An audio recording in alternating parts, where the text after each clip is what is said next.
Hey guys, it's Ben. It is Saturday, little afternoon, and the sun has been nice and bright today, so I've been outside getting some sun. Um, for this video, I wasn't really gonna get, well, I am gonna get kind of specific, but, for the most part, I was kind of just thinking in general about, this, the decline of video gaming as a whole. I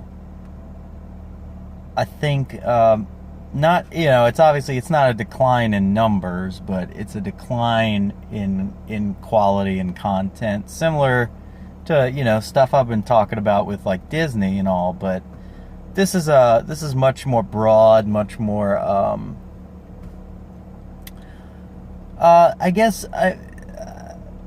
I guess it goes along with the whole, liking independent, not very well known art, I guess is the best way I'd put that. Ugh, my brain's not completely turned on right now. I think that I just find that, I was playing last night, I was going through the little archive they have of PlayStation, and they have a lot of games from PlayStation 3, PlayStation 2, and so on, going back. And it was funny, like, I played a lot of modern games recently, Telltale's The Walking Dead, etc., etc. Well, that was the main one I played recently, just because I wanted to get through that whole storyline. But I just noticed how, games in the past, they were more challenging. They were more, they required you to think, they required you to act, not physically act, obviously, but I mean, act in the game. They required you to use some of that brain power. They were some problem solving. Nowadays, it's like everything is kind of put on this extra easy mode to the point where it's almost impossible not to beat the game. Something about that bugs me. I get the argument a lot of people like to make where it's like, video games, a lot of people like video games. Not everybody has the same IQ level. Not everybody has the same problem solving abilities, but everybody wants to enjoy video games, blah, blah, blah. I get it. I get the argument there. I get that. But at the same time, I feel like video games, particularly certain video games, can be helpful in terms of helping you develop in terms of like problem solving, hand-eye coordination, blah blah blah. Now, obviously I'm talking out of my own ass when I say that, but I find it to be kind of true.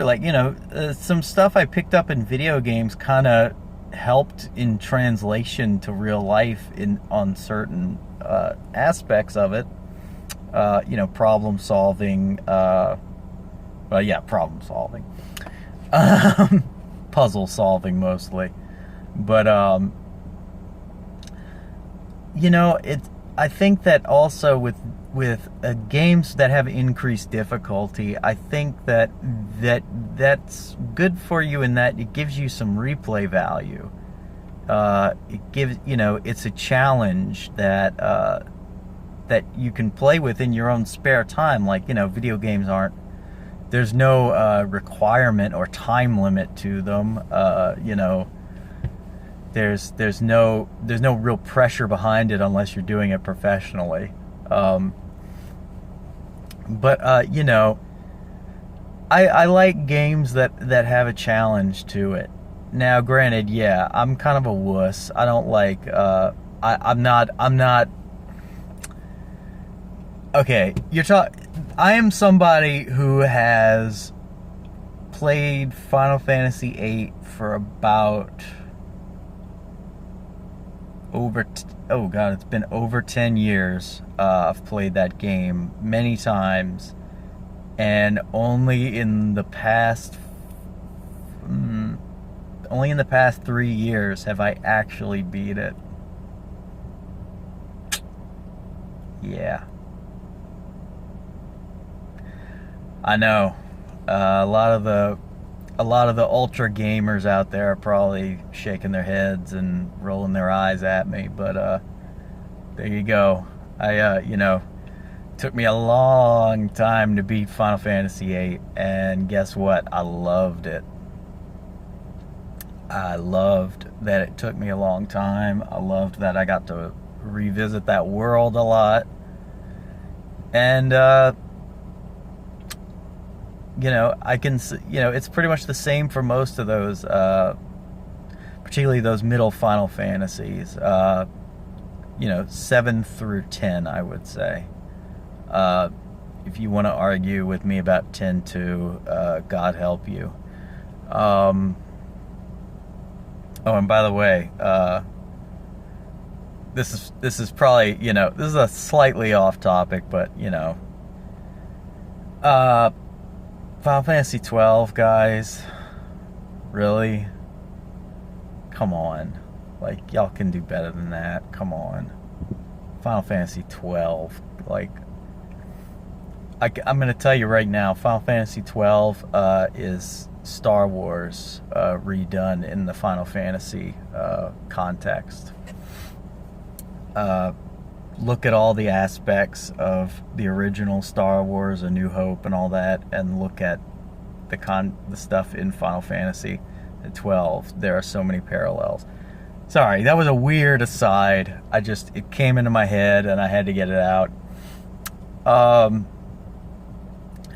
But also beyond just, my favorite games, it seemed like, platform games were more challenging in the beginning. You had a set number of lives.